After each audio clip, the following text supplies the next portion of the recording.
정부는 최근 오랜 시간 길거리에서 보내야 하는 배달기사 등 이동 노동자들을 위해 쉼터를 마련했습니다. 호응이 좋은데 업무 특성을 고려해 추가 설치가 필요하다는 목소리가 나오고 있습니다. 담배권의 허점 집중 보도, 담배권은 과열 경쟁을 막기 위해 거리 제한을 두고 있습니다. 그런데 이 규정의 실효성에 대해 의문이 드는 사례들이 속출하고 있습니다. 충북은 지난해부터 도입된 토론과 탐구 기반의 IB 교육 프로그램 안착에 힘쓰고 있습니다. 학부모와 교사, 학생들이 한자리에 모여 IB 교육과 진학 경험을 공유하는 자리가 마련됐습니다. 차세대 2차 전지 산업을 가늠할 배터리 인사이트 컨퍼런스 2025가 열렸습니다. 충북은 2차 전지 산업의 위상 확보와 미래 기술 선점을 위한 총력전을 펼치고 있습니다.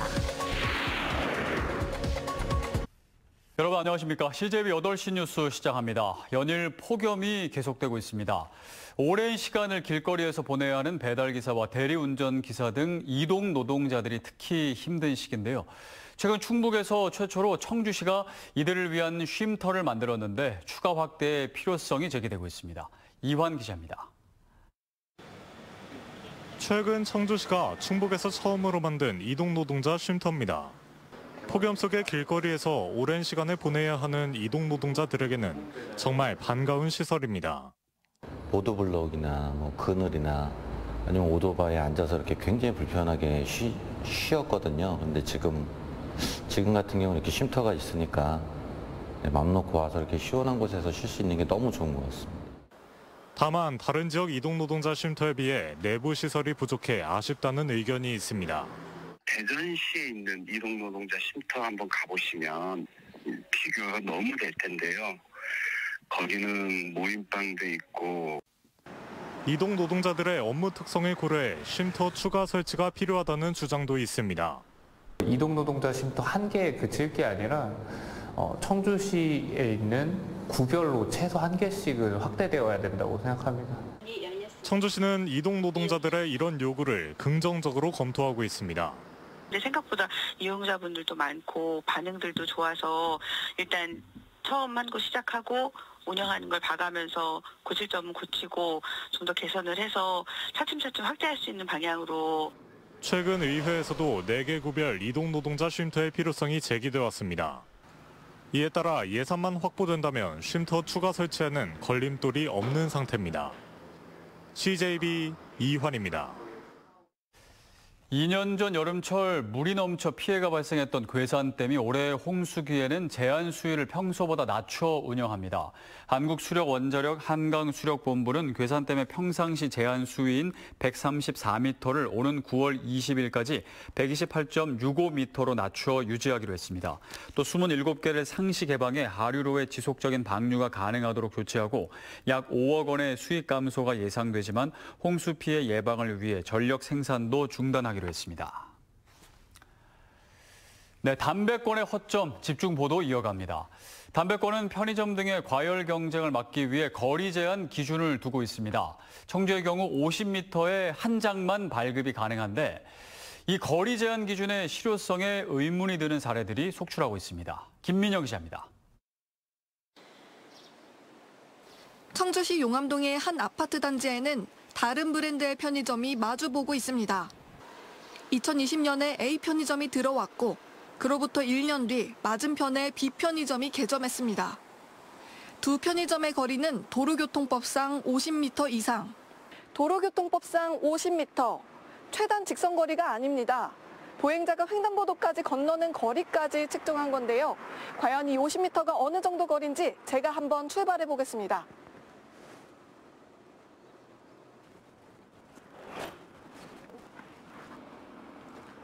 제가 이렇게 도착했을 때 1분 정도 걸렸습니다. 담배권 거리 기준에는 충족했지만 실상은 코앞에 담배를 파는 편의점이 또 차려진 겁니다. 당장당 들어오고부터 매출 다 날아먹고 또 월세는 또 비싸니까 인건비 점점 올라가지. 적자가 그 달부터 났어요. 그 달부터. 또 다른 편의점은 거리 기준을 맞추기 위해 편법도 서슴지 않았습니다. 담배권은 건물의 외벽을 기준으로 삼아 거리를 측정합니다. C편의점 외벽부터 D편의점의 외벽의 거리는 48m. 그런데 D편의점은 상가를 분할하는 편법으로 기준 외벽을 바꿔 거리를 2m 늘렸습니다. 소매인의 상생이란 취지로 도입된 담배권 거리 기준이 무력화된 겁니다. 이 때문에 수도권과 충남 아산 등에서는 담배권 거리 기준을 100m로 늘렸습니다. 하지만 청주시는 여전히 유보적인 입장입니다. 경기적인 측면에서 이렇게 또 어려운 측면에서 뭘 좀 하려고 하는데 이런 것까지 강화를 시키느냐? 현행 거리 기준으로는 담배권 복마전을 막기엔 역부족인 만큼 기준 강화가 절실합니다. CJB 김민영입니다. 토론과 탐구 기반의 국제 바칼로레아, 이른바 IB 교육이 전국 12개 시도교육청으로 확산되며 대한민국 공교육의 대세로 자리 잡아가고 있습니다. 충북도 지난해부터 IB 프로그램을 본격 도입해 안착에 힘쓰고 있는데요. 이런 가운데 학부모와 교사, 학생들이 한자리에 모여 IB 교육과 진학 경험을 공유하는 자리가 마련됐습니다. 이민아 기자입니다. 암기식 수업에서 벗어나 사고력과 창의력을 키우는 국제 바칼로레아, 이른바 IB 교육. 단계에 따라 관심학교, 후보학교, 그리고 최종적으로 IB 교육 프로그램 운영에 최고 조건을 갖춘 월드스쿨로 나뉩니다. 현재 충북에서는 초중고 18개 학교가 IB 교육을 도입했고 단제고를 포함한 3개 학교가 후보학교로 인증받았습니다. 이런 가운데 교사와 학부모 등 100여 명이 참석해 IB 토크 콘서트를 열고 교실 현장의 경험과 진학 정보를 공유했습니다. 현직 IB 교사와 졸업생, 단제고 교사 등이 생생한 교육 현장의 이야기를 전했습니다. 개념을 어떻게 학생들을 가르칠 것인지 이런 부분에서 이제 조금 고민이 많은 지점이 있거든요. 교육과정 속에서 발전하고 있는 모습, 특히 뭐 발표를 한다거나 자신의 생각을 글로 표현한다거나. 토크 콘서트를 통해 낯선 국제교육에 대한 학부모들의 이해도를 높였습니다. 월드스쿨 인증 절차는 학교 선생님들 모두가 IB 수업에 관련된 연수를 이수하고 IB에서 그 전문 컨설팅단이 방문해서 현장 심사를 거쳐서 현재 IB 후보학교인 3곳은 내년 월드스쿨 인증을 목표로 하고 있습니다. IB 교육을 향한 충북의 발걸음이 점점 속도를 내고 있습니다. CJB 이민아입니다. 차세대 2차 전지 산업을 가늠할 배터리 인사이트 컨퍼런스 2025가 청주 오스코에서 열렸습니다. K배터리 위기설 속에 경쟁국들의 기술 개발이 무서운 속도를 내고 있는데요. 충청북도와 청주시는 2차 전지 산업의 글로벌 리더 위치를 차지하기 위한 총력전을 펼치고 있습니다. 장원석 기자입니다. 초격차 기술의 도약, 미래를 충전하다를 주제로 국내외 400여 명의 배터리 전문가들이 머리를 맞댔습니다. 청주 오스코에서 열린 배터리 인사이트 컨퍼런스 2025입니다. 세계적인 석학과 기업 관계자들이 충북 청주에 모인 건 이유가 있습니다. 2차 전지의 메카로 불리는 충북 청주는 오창 지역을 중심으로 2차 전지 소부장 특화단지가 자리 잡고 있습니다. 또 국내 유일의 연구 시험 사업화를 통합한 테스트베드 BST존의 완성으로 K배터리 산업의 심장으로 떠올랐기 때문입니다. 기존 글로벌 2차 전지 기업에 이어 미래 기술을 선점하려는 연구기관부터 스타트업까지 입주도 잇따릅니다. 다양한 유관기관들의 우수 기술들을 청주에 있는 2차 전지 기업에게 이전함으로써 그 기업들이 실질적인 핵심 초격차 기업으로 성장할 수 있도록 지원하겠습니다. 한국과 일본의 대학 기업 관계자들은 기조 강연을 통해 차세대 배터리 시장과 기술 혁신 방향을 공유했습니다. 또 2차 전지 소재와 전고체 전지 등 2개 분야로 세션을 나누어 2차 전지 산업의 청사진을 공개했습니다. 지역대학과 함께 다양한 인력 양성 사업을 추진하고 있습니다. 2차 전지의 메카로 발전할 수 있도록 적극적으로 지원해 나가겠습니다.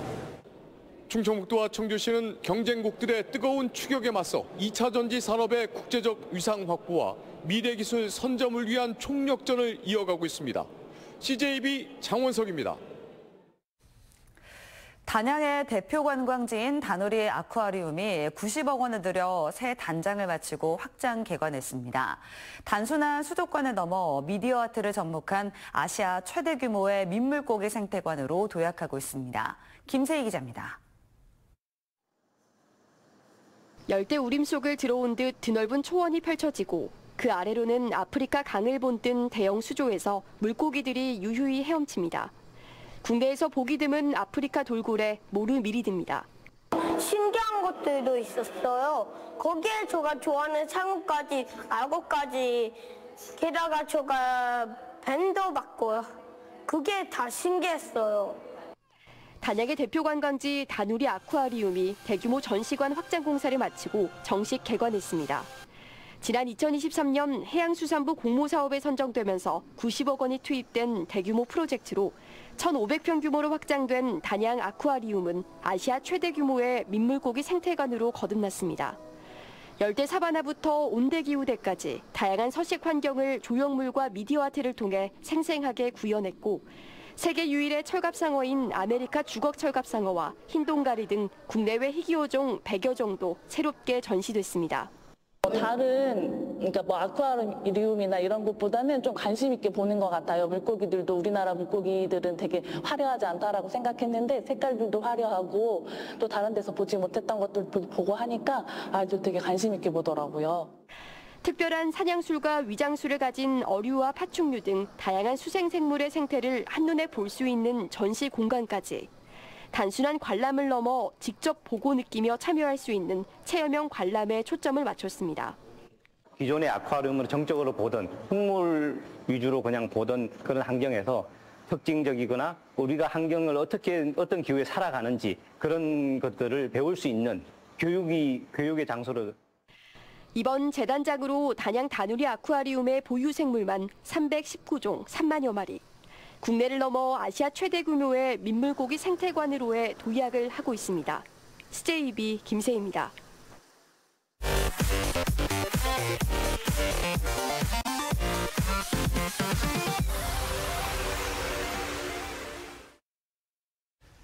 청주시의회 국민의힘 소속 의원 22명은 오늘 기자회견을 열고 이재명 정부로부터 지급받는 민생지원금 전액을 지역 내 취약계층을 위해 기부하겠다고 밝혔습니다. 이들은 이재명 정부는 첫 번째 민생경제정책으로 민생지원금 카드를 다시 꺼내 들었다며 국가 재정을 소모품처럼 낭비하는 선심성 대상으로 전락시켜서는 안 된다고 주장했습니다. 충북대학교 원예과학과 박소영 교수 연구팀이 학내 벤처기업과 함께 감정가 6억 8천만 원에 달하는 150년 된 희귀 산삼을 줄기세포 배양 기술로 대량 생산하는 데 성공했습니다. 박소영 교수팀은 한국전통신만이협회에서 제공받은 분석용 시료 50g을 기반으로 3년에 걸쳐 배양했습니다. 이 배양 산삼근은 원래 산삼과 유전자가 100% 일치하고 평균 진세노사이드 함량은 일반 홍삼보다 2배가 높습니다. 청주시 가덕면의 사찰인 마야사에서 조성한 마야 정원이 충북 지역 16호 민간 정원으로 선정됐습니다. 마야 정원은 카페와 사찰이 어우러진 공간으로 특히 늦여름에 피는 목수국은 마야 정원을 대표하는 풍경입니다.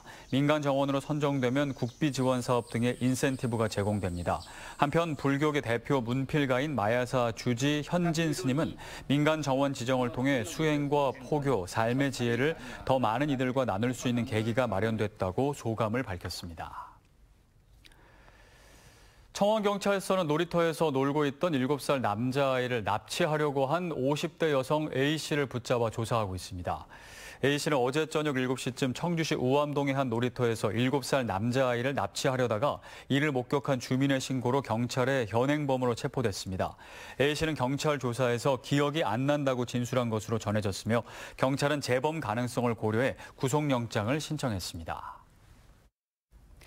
청주지방법원은 고속도로를 달리는 택시 안에서 기사를 폭행하고 목적지에 도착해선 요금을 내지 않은 채 도주한 30대 A씨에게 징역 1년 6개월을 선고했습니다. A씨는 지난해 9월 중부고속도로를 주행 중이던 택시 안에서 기사의 팔을 깨물어 부상을 입히고 강원도 원주에서 출발해 청주에 도착한 뒤에는 요금 19만 원을 지불하지 않은 혐의로 재판에 넘겨졌습니다. 재판부는 피고인은 다수의 전과가 있고 집행유예 기간임에도 자중하지 않았다며 양형 이유를 밝혔습니다. 보은경찰서는 소방서 직원을 사칭해 1,500만 원가량을 뜯어낸 사건에 대해 수사에 나섰습니다. 이 사기범은 지난달 보은소방서 2층 화장실 리모델링을 한 업체에게 전화를 걸어 공기호흡기 장비 5대 가격인 1,500만 원 대납을 요구했습니다. 보은소방서 관계자는 소방기관은 민간업체에게 물품 대리구매를 요청하지 않는다며 소방서 대표번호로 사실 여부를 확인해달라고 당부했습니다. 청주 성당경찰서가 투자를 권유하며 돈을 뜯어낸 50대 남성 A씨 등 3명을 입건해 조사하고 있습니다. 이들은 지난해부터 최근까지 B씨 등 4명에게 원금 보장과 고수익 창출을 약속하며 돈을 가로챈 혐의를 받고 있습니다. A씨 등은 대선 홍보송 제작에 투자하면 수익을 보장해주겠다는 등의 말로 적게는 수천만 원에서 많게는 수억 원을 뜯어낸 것으로 알려졌습니다. 오늘 오전 11시 30분쯤 충주시 산청면의 한 도로공사 현장에서 60대 작업자가 화물차에 깔려 숨졌습니다. 충주경찰서에 따르면 1톤 화물차 운전자 60대 A씨는 도로공사 안내 입간판 수거 과정 중 60대 작업자 B씨가 차량 적재함에서 떨어진 것을 발견하지 못하고 후진하다 사고를 낸 것으로 보고 있습니다. 경찰은 A씨를 교통사고 처리 특례법상 치사 혐의로 입건해 정확한 사고 경위를 조사하고 있습니다. 음성군의 내국인 인구가 92,400명을 돌파했습니다. 음성군은 지난 6월 말 기준 내국인 인구수가 92,422명을 기록해 2021년 이후 4년 만에 최대치를 경신했다고 밝혔습니다. 올해 상반기에만 전년 대비 1,186명이 증가했는데 전국 군 단위에서 전남 무안군에 이어 두 번째로 큰 규모입니다. 또한 올해 하반기에도 3,942세대의 대규모 공동주택 추가 준공이 예정돼 있어 인구 증가세는 계속될 전망입니다. 음성경찰서는 부부싸움을 하다 자신의 집에 불을 지른 70대 남성 A씨를 현행범으로 체포해 조사하고 있습니다. A씨는 어제 오후 11시 20분쯤 음성군 금왕읍 단독주택에서 아내와 말다툼을 하던 중 홧김에 휘발유를 뿌려 불을 낸 뒤 자체에 진화한 것으로 전해졌습니다. 이 불로 A씨의 아내는 손등에 2도 화상을 입고 병원에서 치료를 받고 있습니다. 충주 지역 어르신들을 위한 문화 프로그램 시립 청춘 떴다방이 오는 7일부터 5개 거점 시설에서 상시 운영합니다. 월요일엔 충주시 장애인복지관, 화요일 구보훈회관, 수요일 근로자 종합복지관, 목요일엔 연수동 행정복지센터, 금요일엔 문화어울림센터로 매주 다채로운 문화 공연이 제공될 예정입니다. 시립 청춘 떴다방은 충주에 거주하는 어르신 누구나 별도의 신청 없이 자유롭게 참여할 수 있습니다.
앞서 이동 노동자 쉼터의 확대 필요성에 대해 전해드렸는데요. 이동 노동자뿐 아니라 야외가 일터인 노동자들에게는 이제 무더위가 생명을 위협하는 재난이 됐습니다. 네, 개인이 조심하고 대비하는 수준을 넘어선 만큼 단순한 날씨 대응이 아니라 생명과 직결된 재난 대응으로 시스템 전환을 서둘러야겠습니다. 이상으로 CJB 8시 뉴스를 마칩니다. 시청해주신 여러분 고맙습니다.